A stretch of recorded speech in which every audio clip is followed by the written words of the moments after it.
America అధ్యక్ష బాధ్యతలు చేపట్టేందుకు సిద్ధమవుతున్న డొనాల్డ్ ట్రంప్ మెడకు లైంగిక వేధింపుల కేసు చుట్టుకుంది. ఇప్పుడు అమెరికన్ మాజీ కాలమిస్ట్ జిమ్ కరోల్ను లైంగికంగా వేధించినట్లుగా నిర్ధారణ అయింది.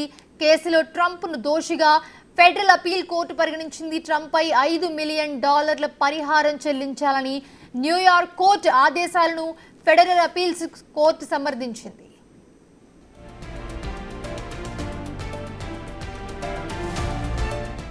1996లో ట్రంప్ తనను లైంగికంగా వేధించారు, పరువు తీశారంటూ కూడా కారోల్ ఆరోపణలు చేశారు. దీనిపై 9 మంది న్యాయమూర్తులు న్యూయార్క్ జ్యూరీ గతేడాది మే నెలలో ట్రంప్ దోషిగా తేల్చింది. అత్యాచారం జరిగిందన్న కోరల్ ఆరోపణల్ని జ్యూరీ తోసిపుచ్చింది. దీనిపై ట్రంప్ అప్పీల్కు వెళ్లగా ఫెడరల్ కోర్టు విచారణ చేపట్టింది.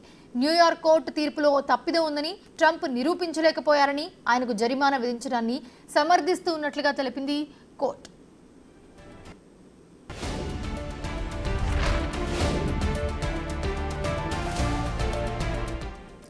ఫెడరల్ కోర్టు తీర్పుపై మళ్లీ అపీల్కు వెళ్తామన్నారు ట్రంప్ అధికార ప్రతినిధి స్టీవెన్ షెంగ్. భారీ మెజార్టీతో ట్రంప్ను ప్రజలు అధ్యక్షుడిగా ఎన్నుకున్నారని, న్యాయ వ్యవస్థను రాజకీయ ఆయుధంగా వాడుకునే పద్ధతికి ముగింపు పలికేందుకు అన్ని కేసులు కొట్టేయాలన్నారు.